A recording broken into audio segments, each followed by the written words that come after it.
గణపతి అని పదం ఉంటుండాలి. గా అనగా బుద్ధి, నా అనగా జ్ఞానము అనగా జ్ఞాన విజ్ఞానములకు పతి అయినటువంటి వాడే గణపతి. ఈ జ్ఞాన విజ్ఞానములకు పతి అయినటువంటి గణపతిని ఆరాధించటం కూడాను ఒక విధమైనటువంటి గణపతి ఆరాధనే. గణపతి కూడాను శక్తి శకలములే. ఈ విధమైనటువంటి శక్తి శకలములు చేరటం వల్లనే, అణుశక్తి కూడటం వల్లనే తాను గణపతి అనేటువంటి పేరు సార్థకమైనటువంటిదిగా వచ్చింది. ఇంతియే కాక సమస్త గణములకు కూడాను తాను అధిపతి అయినటువంటి వాడు కనుక గణపతి అని కూడా పేరు వచ్చింది. సమస్త శక్తులకు కూడాను తాను అధిపతి అయినటువంటి వాడు. ఇతనికి వేరే నాయకుడు లేడు.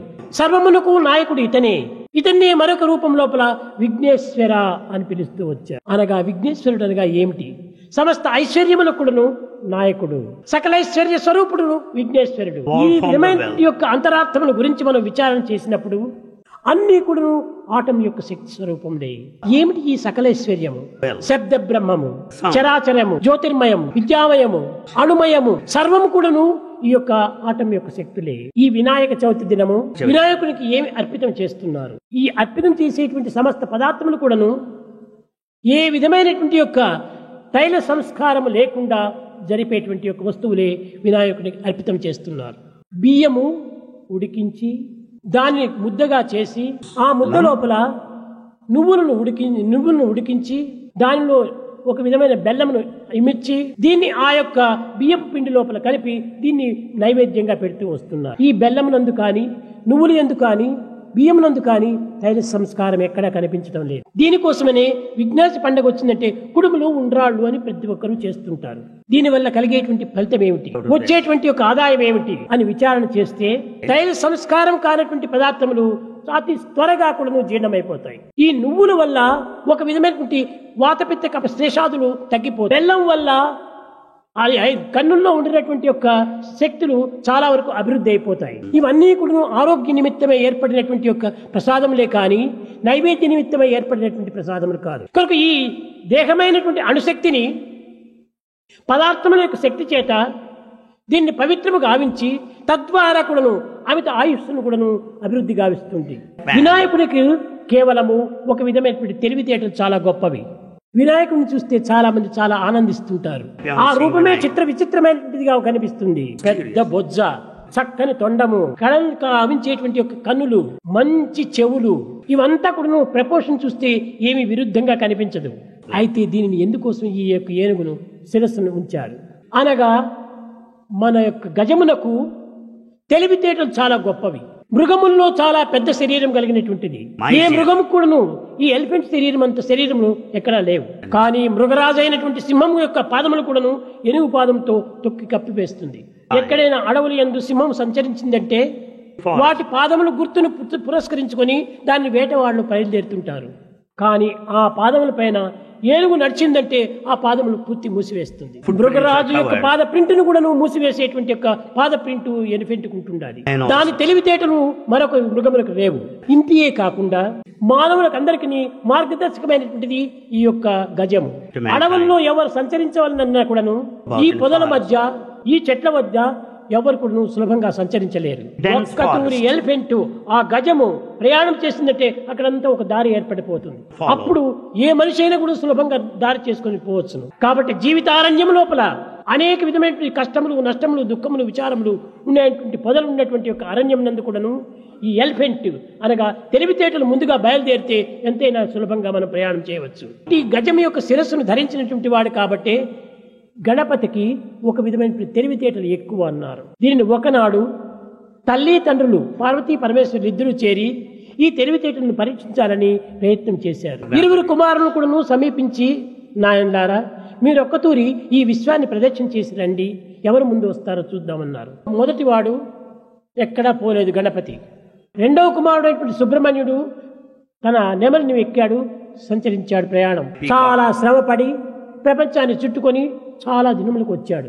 సుబ్రహ్మణ్యుడు కొంచెం దూరంలో వస్తున్నాడని తెలిసి తక్షణమే లేచాడు. గణపతి తల్లిదండ్రులను చుట్టాడు, కూర్చున్నాడు. తల్లి ఆశ్చర్యపడింది. గణపతి శ్రమపడి చుట్టి వచ్చినటువంటి వాడు సుబ్రహ్మణ్యుడు. నీవెక్కడ కూడాను కాలు కదపలేదు, పొట్ట కదలలేదు, కడప దాటలేదు, కాసు ఖర్చు కాలేదు, నీవెట్ట జయించిన వాడవుతావు అని ప్రశ్నించింది తల్లి. ఈ జగత్తంతా కూడాను జగత్ యొక్క సత్యము, శక్తి, పాణువు అనగా పరాత్మము, ఈ రెండింటి యొక్క ఏకత్వమే ఈ జగత్తు. తల్లిదండ్రుల యొక్క ఏకత్వమే ఈ యొక్క జగత్తు. ఇలాంటి మీ ఇరువురిని నేను ప్రదర్శన చేసినప్పుడు జగత్తునంతా ప్రదర్శన చేసిన వాడిని అవుతాను. ఎక్కడికి పోయినప్పటికీ మీరు తప్ప మరొకటి లేరు. సర్వత పాణిపాదం తత్సర్వత వచ్చి శిరోముఖం సర్వత శృతిమల్లోకి సర్వమావృత్తి. ఎక్కడ పోయినప్పటికీ మీరే ఉంటుండేది. అటువంటి సర్వవ్యాపకులైనటువంటి మిమ్మల్ని ప్రదర్శన చేయటమే విశ్వాన్ని ప్రదర్శన చేసినట్టు. ఈ మాట వినగానే ఈశ్వరునికి చాలా ఆశ్చర్యం వేసింది. కుమారుడు చాలా తెలివితేటలు గలవాడు ఉన్నాడు, ఈ సత్యాన్ని గుర్తించుకున్నటువంటి వాడు అన్నారు. అప్పుడు తాను చెప్పాడు, వినాయక, సర్వులకు ఆదర్శాన్ని నిరూపించేటువంటి కుమారుడు నీవు. నాకంటే ముందుగా కూడా నిన్ను పూజింతుడుగాక ఈ లోకులు. నాకు కూడా ఇంత తెలివితేటలు లేదు కనుక శివ పూజ కంటే ముందుగా కూడాను గణపతి పూజ ముందు చేతుడుగాక. ఈ వరాన్ని నేను ప్రీతితో అందించినటువంటిది అన్నాడు. అట్టి కుమారునకు ఇట్టి తనకంటే అధికమైనటువంటి ఒక స్థానాన్ని అందించినటువంటి తండ్రి ఈశ్వరుడు. కనుక గణపతి అనగా సామాన్య తత్వం కాదు, సమస్త శక్తులతో కూడినటువంటి స్వరూపమే, సమస్త తెలివితో కూడినటువంటి స్వరూపమే. సరస్వతి తన యొక్క పొట్టలోని చేరి ఉంటుండాలి. ఆయన చేరినటువంటి దాన్ని ఎక్కడ కూడా ఏ విధమైనటువంటి యొక్క మార్పు రావడానికి వీలు ఉండదు. అలాంటి గణపతి యొక్క స్థానము సకలైశ్వర్య స్వరూపమైనటువంటి స్థానము. ఇంతే కాక ఏ కార్యములకు ప్రారంభం చేసినప్పటికీ, ఏ కార్యములకు ముందు పోయినప్పటికీ అవిఘ్నము విఘ్నములే కలుగవు.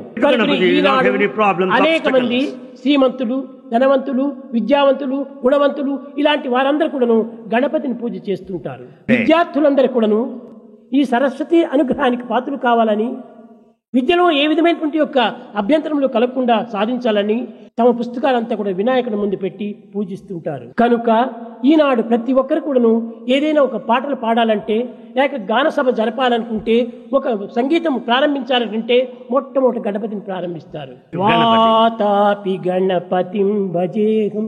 వాతాపి మొట్టమొదటి వాతాపి అనగా గణపతిని పూజించే సర్వ విధమైనటువంటి యొక్క శక్తులను వారు అభివృద్ధి పొందుతారు.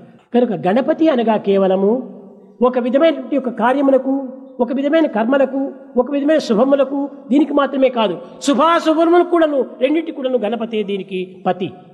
అశుభములు జరగని అతనికి శుభమే, శుభములు జరగని అతనికి శుభమే. సర్వులకు కూడాను శుభమును అందించేటువంటి వాడు గణపతి. సకలును సర్వైశ్వర్యములు కలిగించేటువంటి వాడు గణపతి. బుద్ధి విజ్ఞానములు కలిగించేటువంటి వాడు గణపతి.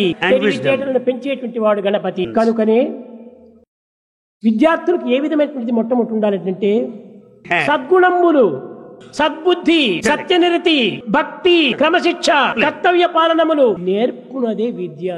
అట్టి విద్యను నేర్పేటువంటి వాడే గణపతి. దుర్విద్యను నేర్పేటువంటి వాడు కాదు, దురభ్యాసమును నేర్పేటువంటి వాడు కాదు. కనుకనే సర్వులకు పతి అయినటువంటి వాడు గణపతి, అన్నింటికి పతి అయినటువంటి వాడే గణపతి. ఇలాంటి గణపతి దినము మనము గణపతిని ఏ విధంగా ప్రార్థన చేయాలి? ఓ భగవంతుడా, నాకు ఈ కార్యం ఆ కార్యం రెండు కావాలని చెప్పిన కాదు, ఏ కార్యమో వద్దు, నీవే నాకు కావాలి.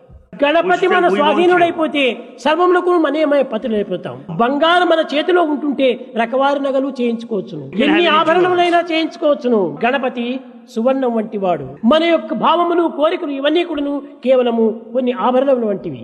కనుక మనం గణపతిని ఏదో నాకు ఈ చదువు కావాలి, ఇందులో పాస్ కావాలి, ఈ ఉద్యోగం చిక్కాలి, ఇలాంటి కోరికలు మనం కోరకూడదు. విఘ్నేశ్వర, నా కార్యములకు ఎట్టి విఘ్నములు కలగకుండా చూసుకోవాలి, దీని నిమిత్తమై నేను నిన్ను పూజిస్తున్నాను అన్నాడు. ఈనాడు గణపతి యొక్క తత్వము ఎవరు సరిగా అర్థం చేసుకోవటం లేదు.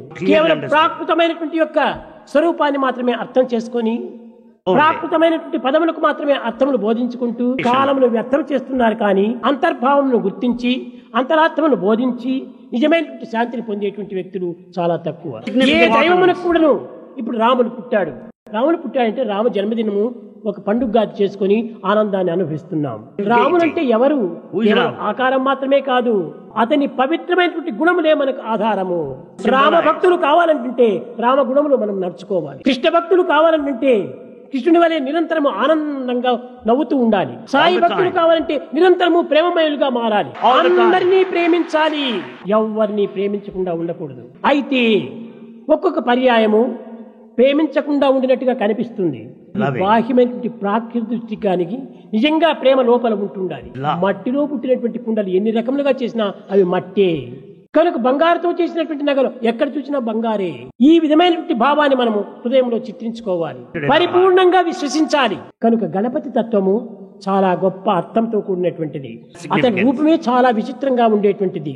కనుకనే చెప్పాడు భాగవతంలో వ్యాసుడు, చిత్రంబులు త్రైలోక్య పవిత్రంబులు ప్రజరాల విత్తంబులు సన్మిత్రంబులు ముని జన వన పౌత్రములు విష్ణుదేవు చారిత్రములు అన్నారు. అతని చరిత్రము చాలా విచిత్రమైనటువంటివి, అనగా దైవ చరిత్రములు అన్ని కూడా చాలా విచిత్రమైనటువంటివి.